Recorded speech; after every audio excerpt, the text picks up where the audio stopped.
Doesn't that feel good? Welcome back, entrepreneurs. I am your host, Jason Setzer with the Local Business Podcast. We're talking everything to do with entrepreneurship by sharing stories of success, failure, and everything in between. That sounds like something that you're into. Hang out and enjoy the show.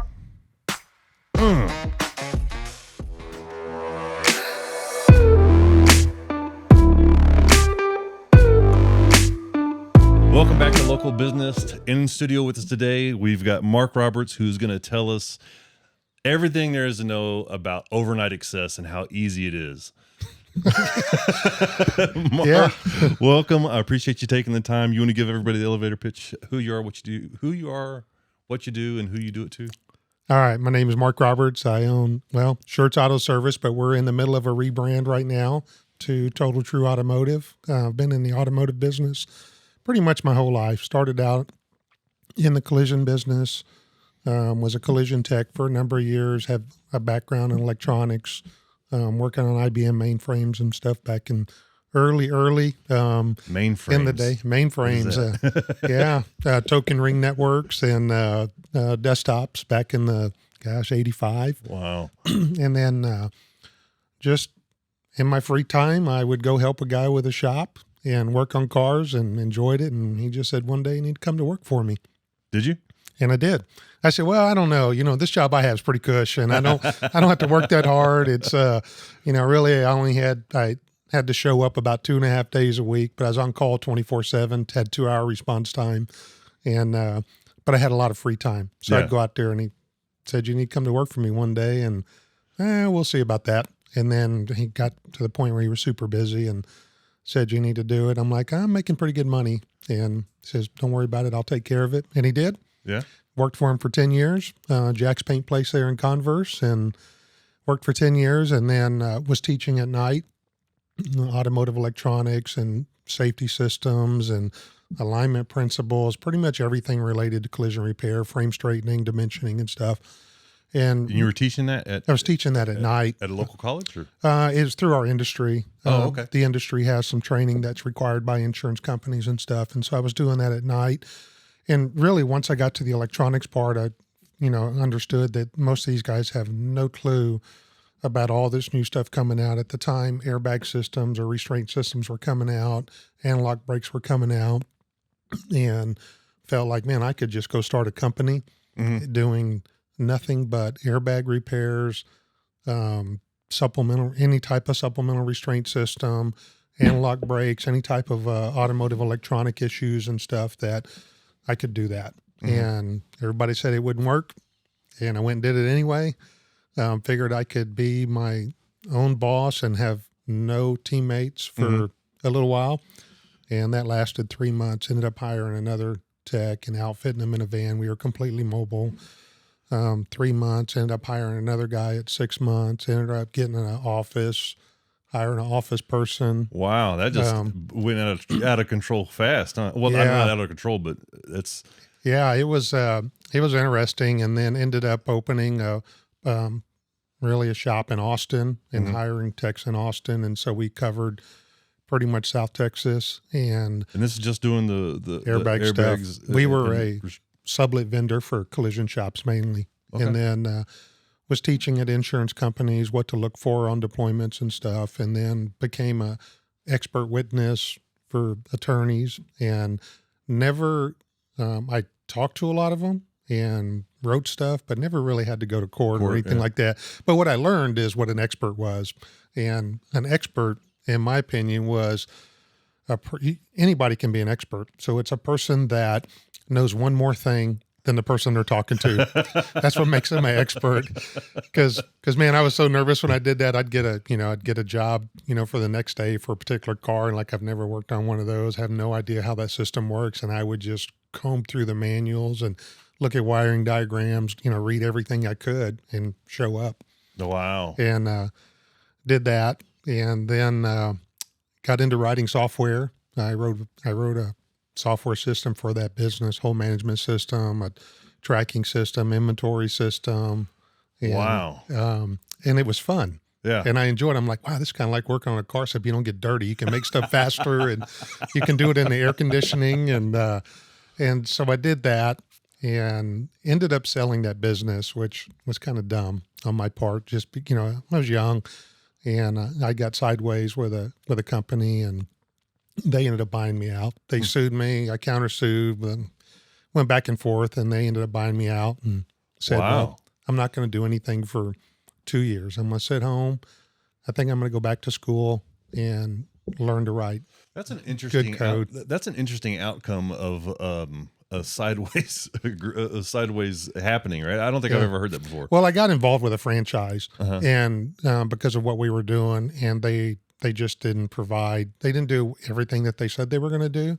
And I was a number one franchisee, and they were giving us bad information. And so that's how I started writing the code. I'm like, I'm going to take their database and I'm going to extract all the errors in their database. And so I wrote some code to look at that and extract all the bad information in their database, and just prepared a little booklet. And, I stopped paying them. And then of course they sued me. That's probably what got their attention. Yeah. So they sued me, but I told them, I said, well, if you fly down here and meet face to face with me and tell me when and how you're going to address these issues. Yeah, we can move forward. And then we'll move forward. I'll pay you everything I owe you if you show up. Yeah. But I'm not paying you another nickel until you fix, and so they flew down and had a meeting. They had 90 days to fix stuff, and they wasn't fixed. And was any of it fixed? I mean, did they even make an effort?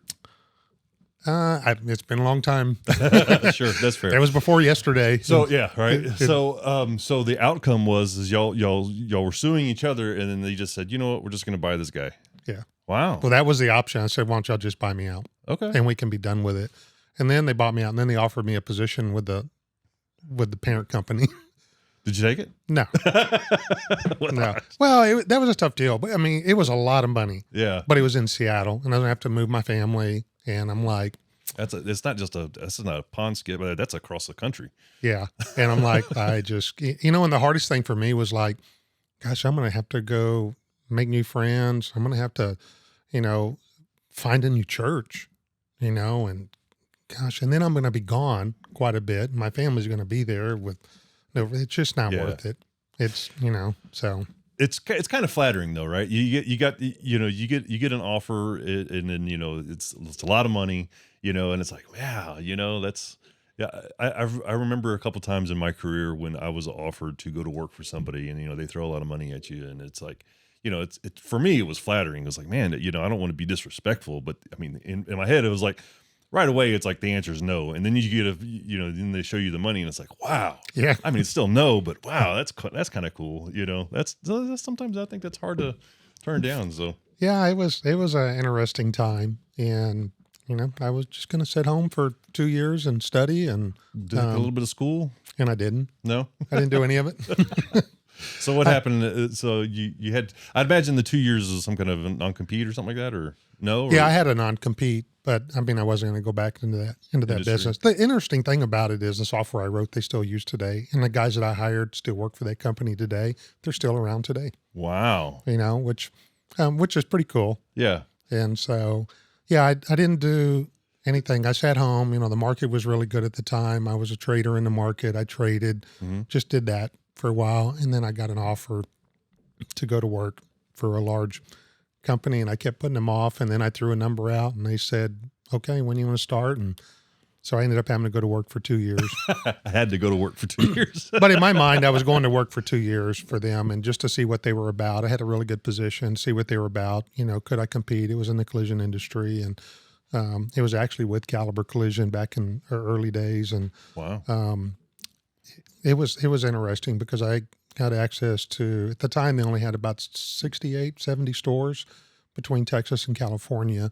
So I was in most of the stores, but I traveled a lot. Yeah. And so what were you doing with them? I was doing special project stuff. So I built their first call center, staffed it, and we did that here, literally right down the street. And then once we figured out it would work and we could do it, and it was a matter of basically a call center to take all the calls for our locations, do all the follow-up calls for our locations. And then we had a special project with USA that I was in charge of that. We would do warm transfers, and they would send vehicles to our shops. They would basically convince a customer to use the Caliber network, and then they would warm transfer that call into our call center, and then our call center would look at it, and then we would look at the best place for that person to have their car repaired. So we were trying to load level all the facilities, and then we would monitor. We handled all the compliance piece for them, and so we did our own auditing through that department and stuff, and then we did compliance with the contract with them, and then we had like 3 girls working in the call center and stuff. And that was interesting, but I was told I needed to leave there by people on the other side because they felt like, because the work that at the time, the work was not very good. Oh. And the quality, and I would have to go look at these cars with an audit team from insurance carriers, and I would just look at this stuff, and I'm like, I can't believe that we could even deliver something like that at the time. And, those guys said, really Mark, crappy work, huh? Yeah. Those guys said, man, Mark, you have a really good reputation, and you've always had a good reputation, and you probably, your reputation's going to get ruined. You probably should think about leaving. Yeah. And so then they wanted me to sign a no compete, and I wouldn't sign one. They said, well, you'll never get promoted. And I'm like, well, I'm not signing one. Yeah. That's crazy. I'm not going to do that. And so I left. I went out and started building my own shop. Right away, huh? Yep. Your first shop was a collision repair, right? Correct. Collision repair. So tell me about that. That was 2001. I started that in 2001, collision repair. So we're rocking along, doing well, and thinking, gosh, why aren't we doing just general auto repair? We got an alignment machine, we got air conditioning equipment, we've got some basic scan tools, and we're definitely qualified. So in my mind, I felt like I just need to go buy a brake lathe so we can do brake jobs and turn brake rotors and stuff. And there's a few things I need to do. And so I hired a mechanic. He's still with me today. He's actually a partner in the business. Nice. Hired him. And then that was 2004. I think I hired him a little bit before that. And then I hired John, who's also my partner. He runs all day-to-day operations and stuff. At that time, he was just writing service for both companies, for the collision shop and the mechanic shop. And so he did that, and we kept growing. And then, 2008 comes along, 2009 comes along. We're kind of running them as separate entities, and I'm looking at the landscape of what's going on. And, 2008 come along, I'm seeing the writing on the wall that, hey, this economy is going to take a dive, and we really need to go tighten up. And so we combined them, both just undershirts auto service, tightened up all of our expenses, because as you grow, your expenses grow, and I'm sure you're aware of that. And it's like, we're making money. You don't think about it too much, but then when you come to, you start seeing a rough time, it's like, hey, well, what?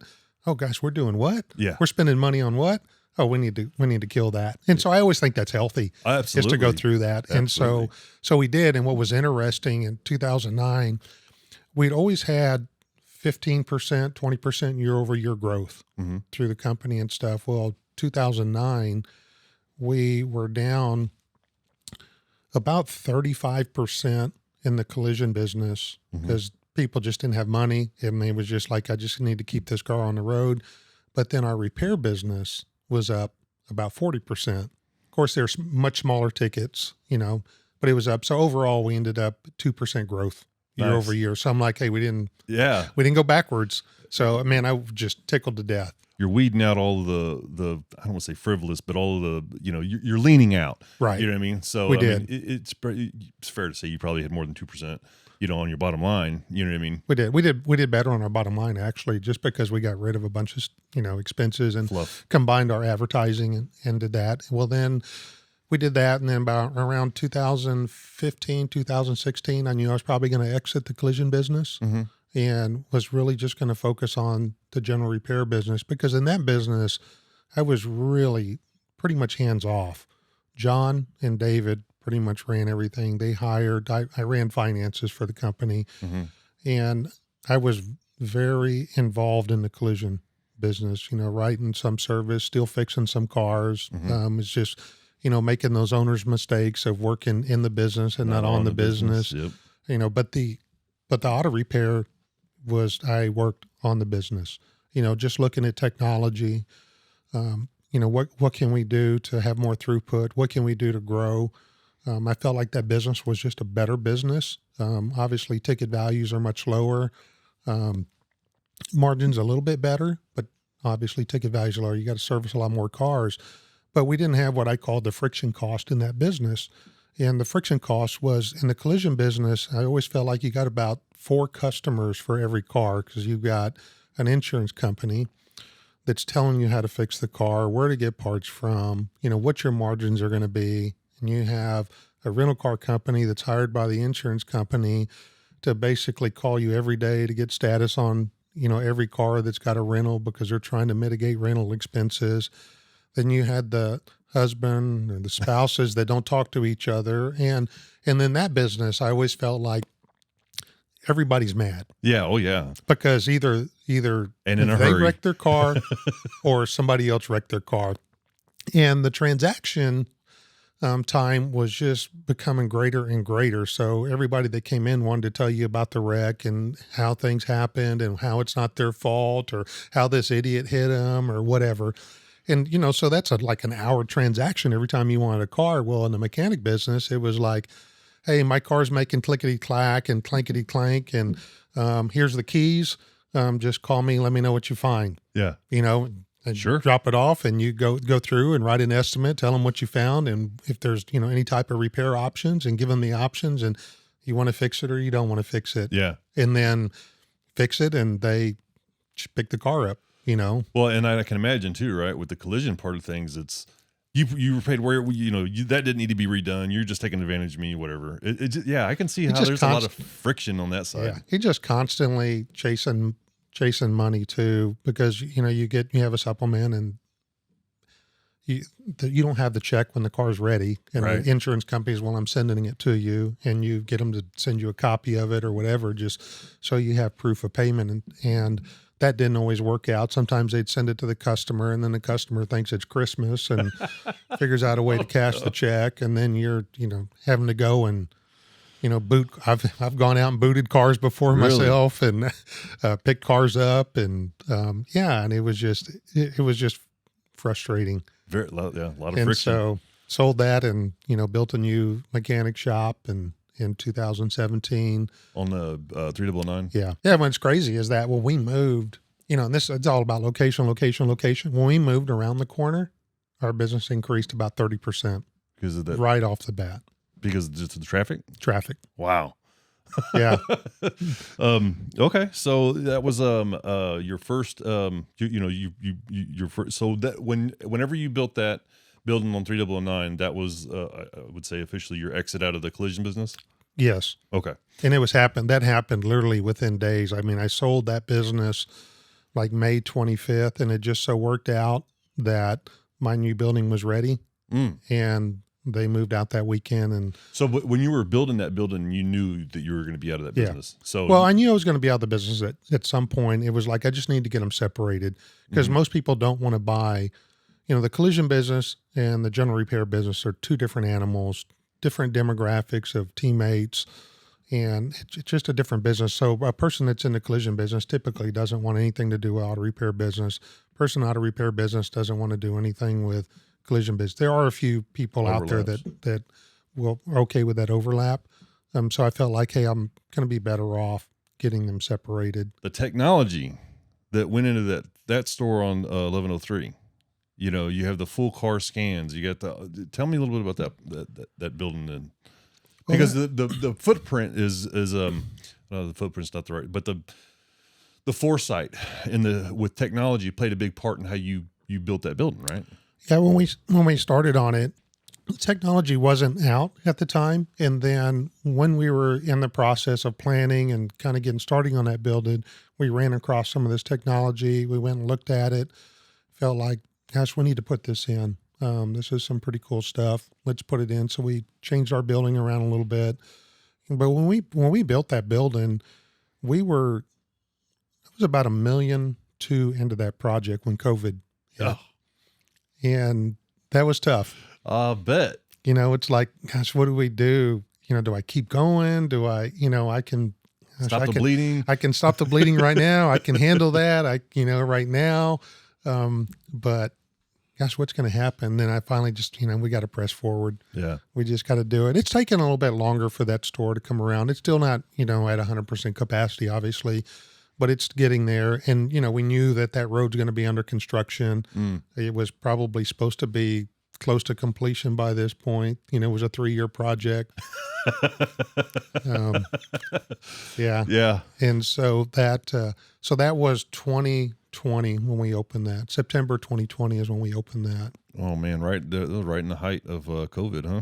Yeah, we were coming off of it a little bit. You went ahead and you opened that place up, and then that was 2020, and then now you've got another location in New Braunfels. Correct. So I went into New Braunfels. I'd bought some property in New Braunfels to build a location.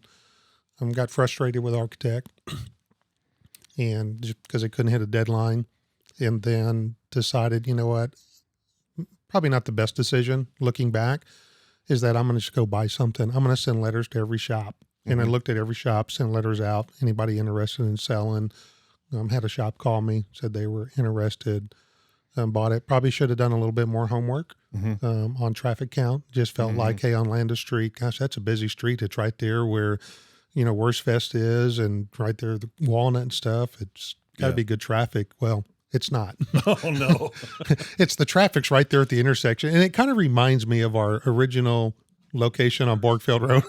That, hey, the traffic's on Walnut there. But part of that was, hey, I just want to get a foothold in the market, because when I built the 1103 store, initially I wanted to go to New Braunfels. But when we ran heat maps on all of our customers, we just found we had a ton of customers over in that North Cliff area, 1103 area, and our 3009 facility was really at capacity. So it's like we could probably cannibalize some customers from there and free up some capacity at that location, and then started in the new locations. But the reality of it was we cannibalized less than 10% of the customers over there and just got new customers. And so that facility, doing okay. It's just now starting to come around. And it's been 2 years. Yeah. How long have you had that store? October 1st. Is it October last year? So it hasn't been a full year yet. No, but and I don't know if maybe we were just too cocky or something. Maybe it was just me. It felt like, hey, we could go in the market, do some advertising. Let everybody know we're here. We're here, come. And they'll come. That's it's a little bit humbling. Sure. To look at that, and then as an existing facility, we have just such a great group of teammates, and we went over there. I purchased it on a Friday. We went there that Saturday with probably about 15 people, and literally just gutted everything. Gutted the offices, took all the equipment out. The shop had 40 years of stuff. Sure. And old equipment in there. And we went in, the office, replaced all the flooring, ripped up all the carpet out of there, painted it, replaced all the ceiling tiles, fixed all the lights, took an awning off the building, had the building painted, and went through all the equipment, just cleaned all the stuff out of the shop, and then ordered all brand new equipment. And there was a little bit of challenge getting equipment and stuff. It's still it's the supply chain, right? Still supply chain issues, but we've pretty much got it equipped now. And we've gone in there and replaced all the lighting, put all new LED lighting. They're still working on getting the shop air conditioned, because that's the one thing that's different about our shops is that our techs work in air conditioning. Yeah. And so it's 100 degrees outside now. I've heard I heard an earful last week, and for me it's frustrating because I'm just getting it from everybody. And I started on that in October. So we ended up putting mini splits in there because we don't have 3-phase power there. To get 3-phase power there's shortage of transformers, and to get city and stuff, like they still haven't got our power upgraded. We're still waiting, and there's so much that goes into that, behind the scenes, getting it upgraded and getting, easements and having surveys done to give them easements to put a new pole in, and, getting all those recorded. So it's been a lot more work than what I anticipated. Sure. And it's taken much longer, and it's just dealing with subcontractors and stuff. It's just, for me, it's frustrating because I felt like I got good referrals and, hey, I just need this done. It wasn't shopping price. It was like, I just need this done. Yeah. I want to get done. Do this. I want to get this off my plate, get it off my to-do list. And, it's just ongoing. And that part's frustrating.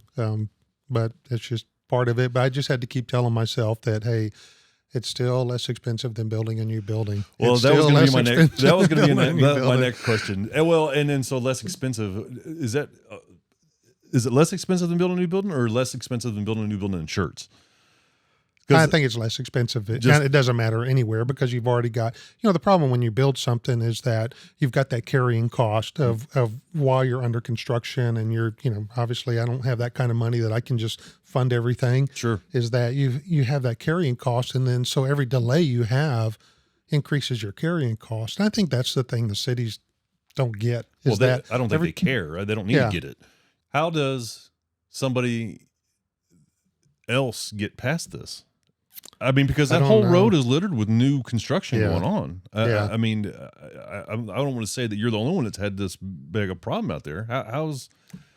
I don't know. I mean, because it's only shirts for a little while. Sure. It only goes to that first light there is shirts and the rest of it's Ciblo. Most people think it's Ciblo, but it's still actually shirts. Okay. Yeah. I remember asking you what you were going to name it. Yeah. Well, it's still in shirts. Yeah. Yeah, so initially we were going to rebrand it at that time, but then I was just like, it's kind of risky. We're already here in shirts, and let's just keep the name and keep doing that. So, but we made it through that. We got it open, and we didn't go broke. Yeah, despite everybody's best efforts to make it broke. Jesus. Yeah, and it was just Maggie did a great job. Running for me and going and lobbying for me and stuff. She did a good job and just to get people's ear. Yeah. And so, the chamber did a good job. Good. So, and we've had to use them several times to go and just have somebody else in their ear, on our behalf. Wow. And that's incredible. Yeah. Maggie and her team do a great job. They've always done a great job. And So, okay. Let's talk about marketing your business. How do you go about marketing Shirts Automotive? So at first, right, I would say, there's probably a little bit different question for you because at first it was probably a certain strategy and now it's probably a lot different than when you started. Yeah, that is probably the number one challenge is where do we market and how do we market? And we've used a number of different channels. Right now we do a lot of social media marketing. We do a lot of Google ads. We're doing some other marketing where we're really looking at specific demographics and, but that's probably the bulk of what we're doing now. We've done postcard mailers and stuff, and we'll do that. Like we are just doing around in New Braunfels just to get the name out there. It's not, we don't expect this great return from it. Sure. But it's a matter of letting people know that you're there. We're there. And that was probably one of the easier things to do. And we were on our second round. The first round, the marketing company totally screwed it up because we were very specific about, we want a 3-mile radius around our locations. That's really what we look at is 3-mile radius. And we look at the number of cars in there and then we look at the demographic of that particular area and say, hey, this is the customers we want to go after and try to more rifle in instead of just, a shotgun approach. And so when we do send postcards, we're looking at particular demographics that would most likely use our services. And then we do a little bit of local stuff, but that's really about it. That is such a tough area. You say that's about it. That's a lot. That's a tough area because I always tell people, especially, small people, you can go broke advertising. Hell yeah, you can. But how do you get your name out there? Like I was telling the other day, like, hey, you guys, talking about how hot it is. I'm like, when I started, I went out there and hung door hangers. Yeah. I mean, I walked the neighborhoods and hung door hangers and, that's what I did. I would go into parking lots and I would put business cards on cars. And of course, I got kicked out of parking lots too. And I would, at the time you could get into the school and I, put them in people's mailboxes at the school or put, postcards on their cars in the parking lot. And guerrilla marketing, man. You got to get out there. That was it. And That's pretty tough to do today. That's pretty tough. You might get shot or, no doubt. Everybody's got cameras. Looking back though, all that that you did, was it successful for you? I mean, we're still here today. So, well, I mean, did you, well, I know one of the frustrating things for me, and whenever we try to do any kind of marketing is like, I'm a data nerd, right? So it's like, when somebody comes in, I'm like, hey, how'd you find out about us? How'd you come in? It's a new customer. We're just swinging by. How do you know I'm here? Right. That's how I'm always, so, did you get any feedback from, well, I would come out from Walmart and your damn business card was in my, did you get any of that? Well, I probably got more of, hey, you were in our neighborhood. It's a gated neighborhood and you're not supposed to be in this neighborhood. I got more of that than anything. And so, but I had codes to almost every neighborhood because we were either picking up a car or doing something. While I'm in here. Yeah.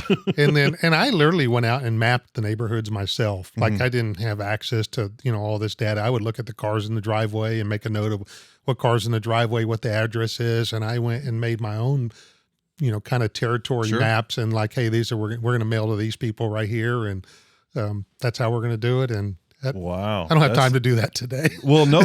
But you're at a different level than you are. Yeah. You know what I mean? So like when you're first starting out, and this is a conversation I like to have with all my guests, is when you're first starting out, you got to do what you got to do. Right. You got to get business. That's a lot of people get high center on the details of whatever businesses they want to do. Right. Do I need to start an LLC? Should I do an S corp? What, all this stuff. You need business right now. You need to make money. Right. You know what I mean? That is another topic about what structure do you want to be? Yeah, absolutely. I mean, it all plays a role. Don't get me wrong. You know what I mean? But when if I see a lot of AC guys, you know what I mean? They work for an AC company for a little while, whether it be residential, commercial, whatever.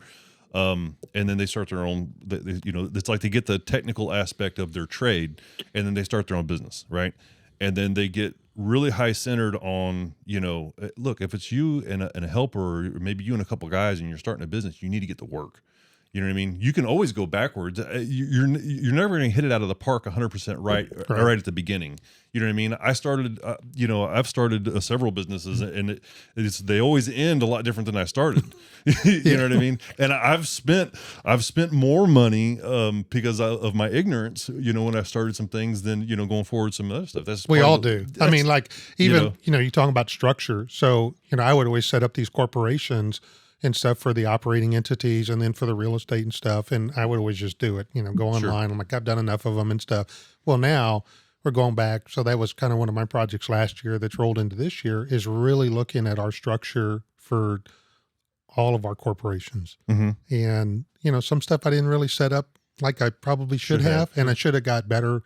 Well, I should have got advice. Mm-hmm. Now I wouldn't say better because I didn't get any, because I just I know what I need to do. I'm going to go do it. Sure. And and then now looking at from a tax standpoint that, hey, I should have done that different. So now we're going through and restructuring all those, and it's been very expensive and very time consuming. But you wouldn't be doing it if it wasn't going to pay off. Well, yeah.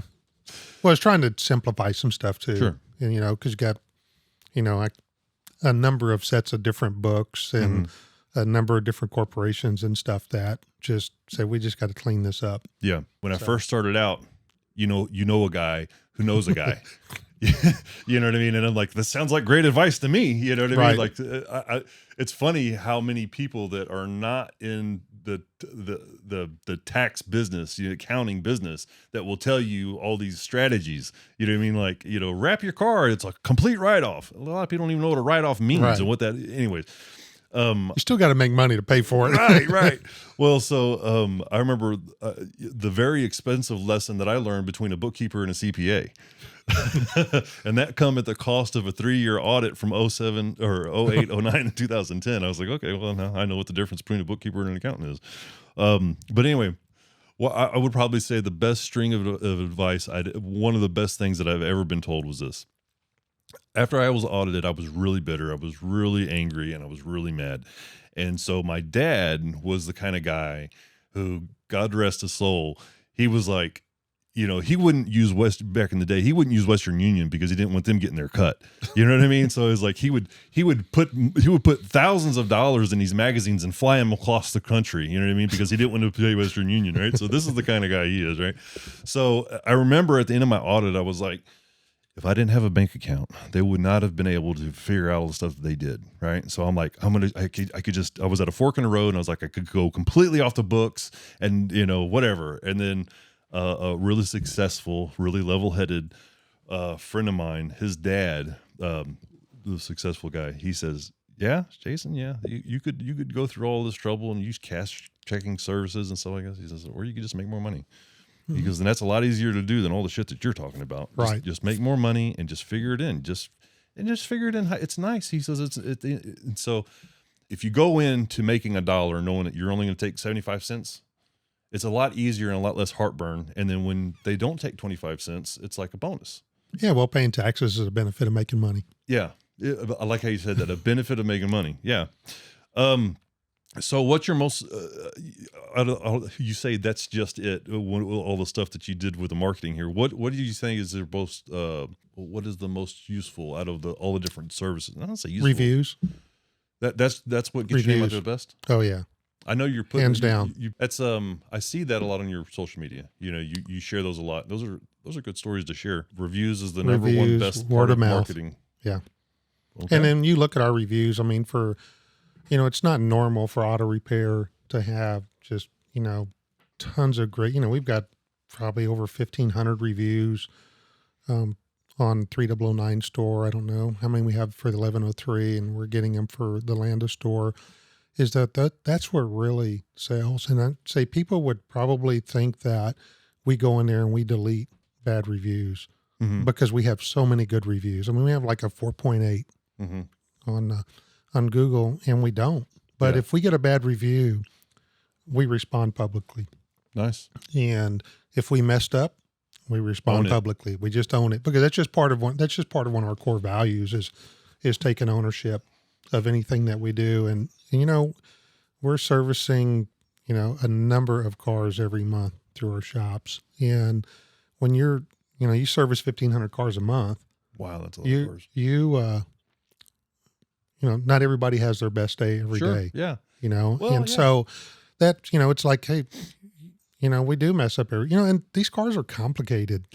They're so complicated. I mean, there's so much, software stuff on them now and so many things on them, and, check engine lights monitoring probably 300 different things. And so you may fix one thing that was setting a check engine light, and, 5 days later after you deliver a car, something else is doing it, and they think it's the same problem. Right. So it is, pretty complicated. And sometimes we get bad reviews that are unwarranted, that maybe they're not putting all the details out there. Like, hey, they're trying to charge me $900 for 2 tires. And we're like, And I've gotten to where I used to just really get upset if I got a bad review. Yeah. And well, that's your livelihood. I could understand why you'd be upset about it. And then, and now it's not, I'm like, I send it to, usually I don't even get them anymore. I'll see them, but I've got great teammates, staff, they respond to them, and they have all the details. And it's like, well, that's not the whole story. Here's the whole story. And they just put the whole story out there of what it was. And either that person will take down the review because it's like, oh, okay, well, I was called out because I did have somebody I had somebody call me, because the sad thing now is that you can be getting trashed on a social media channel that you're not even part of or know it's out there. There's so many of them out there. Yeah. And so, I had one that a friend called me and like, hey, Mark, you got to look, you need to take care of this. This is horrible that you're getting trashed on, it was on a Facebook page or whatever. And I'm like, oh, I'll go look at it. And I'll look at the name, and I send it to staff and say, hey, we're getting this bad review. Let's respond to it and just let me know. Close the loop with me and stuff.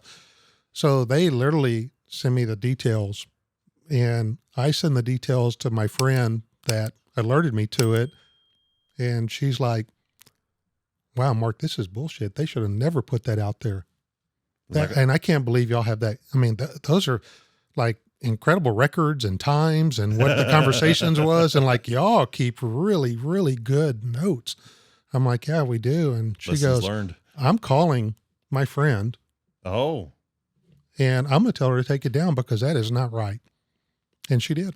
Did they take it down? They took it down. Wow. And so that's the frustrating thing today in any business. And, it is frustration. I try to stay off the pages anymore just because I see businesses getting bashed and, restaurants. And to me, that like anybody that goes into Ciblo, it's like, I don't know how anybody could stay in business because they just bash everybody that goes over there. And I'm like, just because you don't like, whatever, Everybody's so entitled. pizza. So someone's pizza it's so subjective. Right. You may like certain beers that I think, oh, those taste like crap. Jason doesn't know what he's talking about. Sure. You just know not to take advice from Jason. Yeah. But yeah, everybody's so entitled. Everybody, especially restaurants, drive me crazy.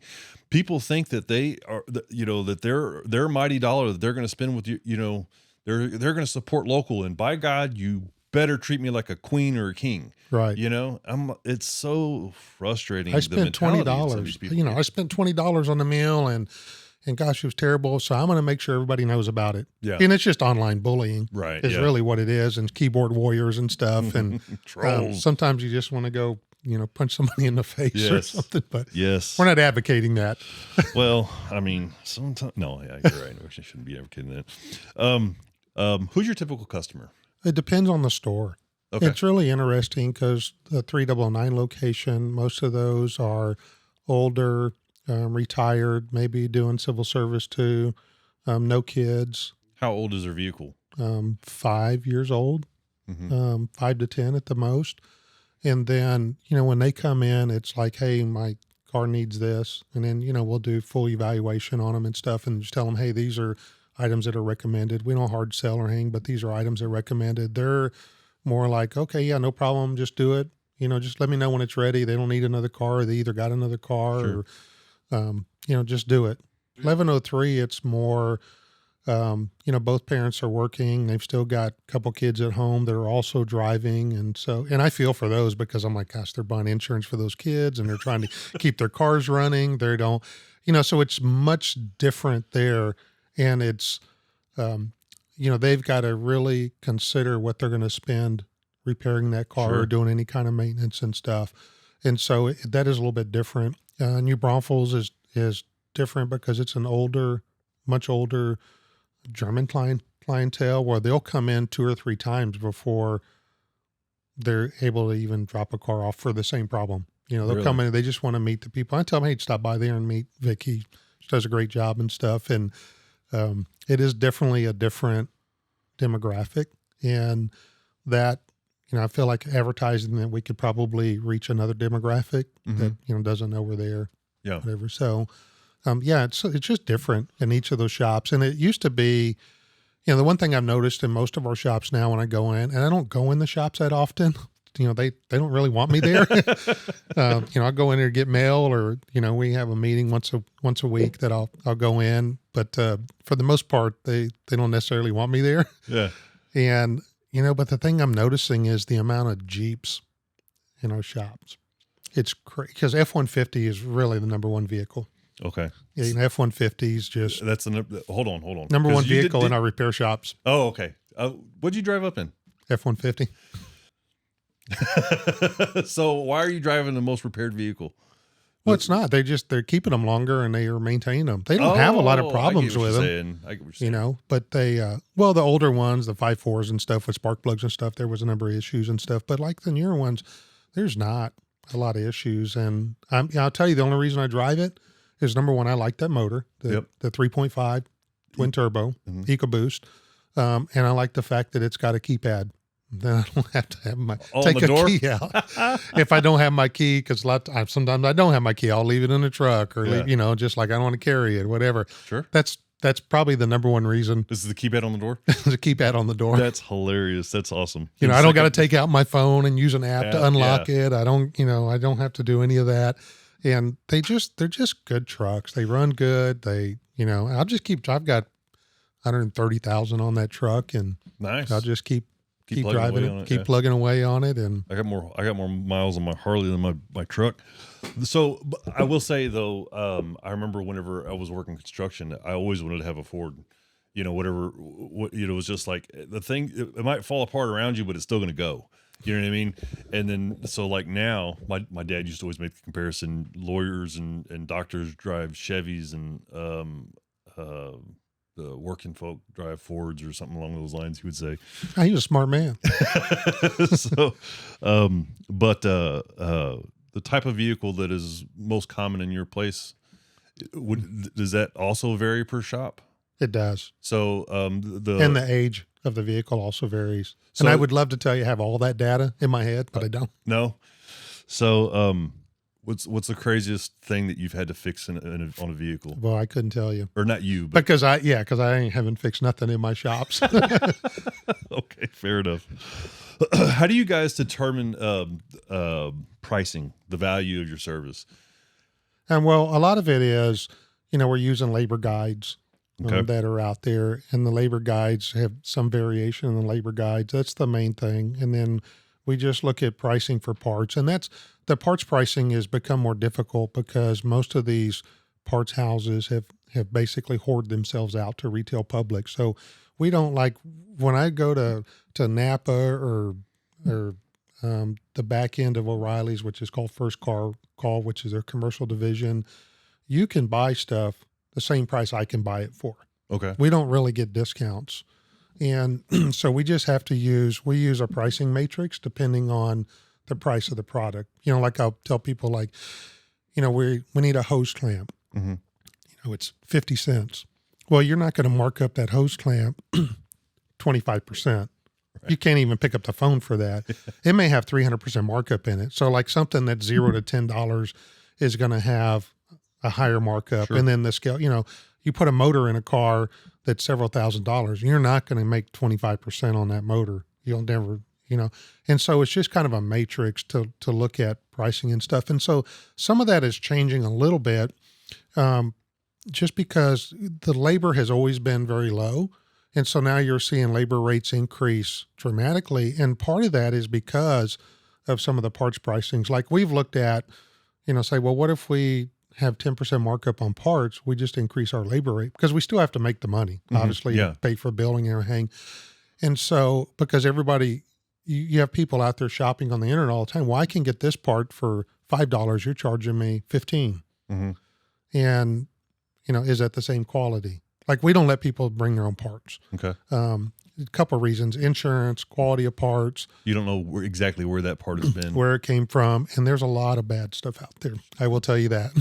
And then, they bring you the wrong part. Well, now you got a car tied up in a stall that we're waiting for them to get this part shipped to us. So we just don't do it. Insurance doesn't like it because we don't know where that part came from. Sure. That makes sense. And so we don't do it, which we don't have a lot of people questioning that. We just kind of look at this is what's going to cost to fix it. Right. And here's maybe some options. Now, I will say during COVID, and still even to this day, where there's still supply chain issues where you just can't get certain things. So we're having to use suppliers and quality of parts that we typically would not use. But it's either you want to use this, or tell somebody else you can't fix your car. For, this thing's on national back order, and we can't get it. So, we're not able to offer, because we offer a lifetime warranty, other than, wear items. Sure. But we fix something on a car and it breaks, it's 3 years down the road, 4 years down the road, we're going to eat it. We're going to take care of it. We'll go back to our vendor if we can. Sometimes they'll help us, sometimes they won't, but it's just our commitment to the customers is that you're going to pay for, that repair one time. Nice. And so, which, most shops have either 2 years, 24 months, maybe 336. We just extended it because we just felt like, hey, we're using quality parts. Right. We're charging reasonable rates. We should be able to, that part should not fail again. Sure. Yeah. There's no reason why not to. From the basic to the most elaborative, what do your shops do? Y'all do full engine? We do. We won't rebuild an engine. We'll replace an engine. Okay. We usually buy Jasper engines. Transmissions we usually buy from Jasper, and then we also have a local guy that we'll use, and we'll refer stuff to him. He's worked for us for probably, I don't know, 10 years, 12 years. Nice. Does a great job. And sometimes we feel like, hey, it's less expensive. Have the customer just go over there. Okay. Just looking at, hey, we don't have to make money on everything. Sure. Just like if there's an option for us to be able to save the customer some money, we're going to do it, because we do get a lot of cars in too that they want us to fix an issue. Once we go in and start researching the issue, find out there's a service bulletin out there, and we'll print the service bulletin that, hey, this is still a warranty issue. Even though your car's out of warranty, they're standing behind this because this was a recall or a service bulletin and stuff. Here's the paperwork. Sometimes we'll take the car to the dealership and do it just as a convenience for the customer, depending on where it is. Or we'll give the customer the paperwork and say, hey, you should take this to the dealer and show them this and get this fixed, and it won't cost you anything. The damn phone calls, extending your car's extended warranty. What the hell is behind that? If your truck breaks down the side of the road, I ain't stopping for you, because they've sent you all kinds of notices to get extended warranty. Extended warranty. Yeah. Well, I have one. Well, but I've never bought one from a telemark or for somebody calling me. I will tell you, the one that's advertised the most out there, I won't name names, is probably the worst one. They're horrible, and they're getting worse day by day, just because, their job is to not spend money. Spend money, right. Take money and not spend it. Yeah, so we make the customer aware right up front that, hey, we will call your warranty company. It is an administrative issue for us to make all the calls, to get approvals, to figure out what's wrong with the car, then push it out of the shop, and then wait for approvals and wait for authorizations from them. And, they will try to get you to get parts they'll try to get you to get used parts. They'll try to get you to get parts from somewhere you don't typically buy from. They try to set your margins for you. And what happens too, we're seeing, is that they basically will badmouth you through the customer. They're like, hey, that shop is the most expensive shop in town. They're way more expensive than everybody else. You shouldn't use them. Wow. Yeah. And so, I'm seeing that more and more, across the board, across the country. I'm on all these different forums and stuff, that you're seeing that. And there's a couple of them that are really good. But a lot of those companies, what people don't understand is that they got to read the fine print in those contracts. Like, we had a customer that had a Cadillac and bought an extended warranty. I think it was a Cadillac. This extended warranty, 6 years, 100,000 miles, and the transmission went out in it. And the car wasn't 3 years old. And in that policy, the transmission was excluded. Oh my God. Because what some of these warranty companies will do is they'll look at all the issues that a particular vehicle has. And they'll exclude that. Wow. And, so then when and they're counting on you not to read through all the 2,000 pages of bullshit. Right. And so we just inform the customer up front, say, hey, we will call your company. We will deal with it. We're not going to, they start screaming at us or yelling at us or cussing at us, or we're going to hang up, because we're just not going to put up with that. And we will tell you right up front, they're not going to pay 100%, because there's things that we need to do so that we can have our lifetime warranty. There's procedures we need to do, or maybe other parts that we need to replace as part of that process that they're going to deny. And so we just want you to know up front that it's, if you have a $50 deductible or $100 deductible, it's probably going to cost you a little bit more than that, but they're going to pay for the bulk of the repairs. But we won't do anything until we have authorization from them, and we know what it's going to cost, and we know what they're authorizing, and we know what additional items we need to do to be able to honor our warranty. And then you get to decide at that point. It's amazing how much goes into turning a wrench. How much, that's great. Well, what's interesting now is that we spend more time on a computer looking at information and going through information and looking at repair history, looking at data from across the country and stuff for particular cars to figure out, well, what route do we need to take, and to figure out what's really wrong with the car.